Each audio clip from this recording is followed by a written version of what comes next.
Plaster of Paris വെച്ച് make ചെയ്ത ഒരു സാധനമാണ് ഇത്. ഞാൻ ഉദ്ദേശിച്ചത് ജ്വല്ലറി ഓർഗനൈസർ ആണ്, പക്ഷേ ഇത് ഉണ്ടാക്കി ഉണങ്ങി വന്നപ്പോൾ വേറെ എന്തൊക്കെയൊക്കെ ആയിപ്പോയി. പ്ലാസ്റ്റർ ഓഫ് പാരീസ് വെച്ച് മേക്ക് ചെയ്യാൻ തന്നെ ഭയങ്കര പാടായിരുന്നു, ഫിനിഷിംഗ് കിട്ടാനും ഭയങ്കര ബുദ്ധിമുട്ടായിരുന്നു. ഞാൻ യൂഷ്വലി വൈറ്റ് സിമെന്റ് വെച്ചാണ് തിങ്സ് മേക്ക് ചെയ്യുന്നത്. ഇത് വെച്ച് ചെയ്ത് തന്നെ പെട്ടെന്ന് ഉണങ്ങി കിട്ടുമല്ലോ എന്നുള്ള വ്യാമോഹത്തിലാണ്. കാരണം വൈറ്റ് സിമെന്റ് വെച്ച് മേക്ക് ചെയ്യുമ്പോഴത്തേക്ക് ഉണങ്ങി കിട്ടാനായിട്ട് അത്യാവശ്യം ഒരു ദിവസമെങ്കിലും പിടിക്കും. അപ്പം ഞാൻ മേക്കിംഗ് വീഡിയോയും പെയിന്റിംഗ് വീഡിയോയും പാർട്ട് 1 പാർട്ട് 2 ആയിട്ടാണ് അപ്ലോഡ് ചെയ്യുന്നത്. അപ്പോൾ പെട്ടെന്ന് ഉണങ്ങി കിട്ടുകയാണെങ്കിൽ തന്നെ ഒരു വീഡിയോ ആയിട്ട് അപ്ലോഡ് ചെയ്യാമല്ലോ എന്നുള്ള വ്യാമോഹത്തിലാണ് ഇതിൽ ഉണ്ടാക്കിയത്. പക്ഷേ പ്ലാസ്റ്റർ ഓഫ് പാരീസും വൈറ്റ് സിമെന്റ് വെച്ച് നോക്കുകയാണെങ്കിൽ വൈറ്റ് സിമെന്റ് തന്നെയാണ് ബെസ്റ്റ്. ഇത് തന്നെ കണ്ടില്ലേ, ഞാൻ ഉണ്ടാക്കിയപ്പോൾ ഒരു ലവ് ഷേപ്പിൽ നല്ല ഫിനിഷിംഗ് ആയിട്ടാണ് ഞാൻ ചെയ്ത് ഉണക്കാൻ വെച്ചത്. പക്ഷെ ഉണങ്ങി കൈ കിട്ടിയപ്പോൾ ഇതിന്റെ ഷേപ്പ് ഇതാണ്.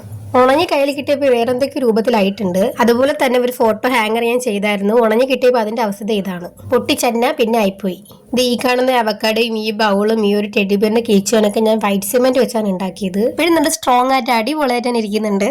പ്ലാസ്റ്റർ ഓഫ് പാരീസും വൈറ്റ് സിമെന്റ് വെച്ച് നോക്കുകയാണെങ്കിൽ എനിക്ക് ബെറ്റർ ആയിട്ട് തോന്നിയിട്ടുള്ള വൈറ്റ് സിമെന്റ് ആണ്. ഇങ്ങനെയുള്ള ക്യൂട്ട് തിങ്സ് മേക്കിംഗ് വീഡിയോ ഇഷ്ടമാണെങ്കിൽ ലൈക്ക് ചെയ്യുക, സബ്സ്ക്രൈബ് ചെയ്യുക. ബൈ.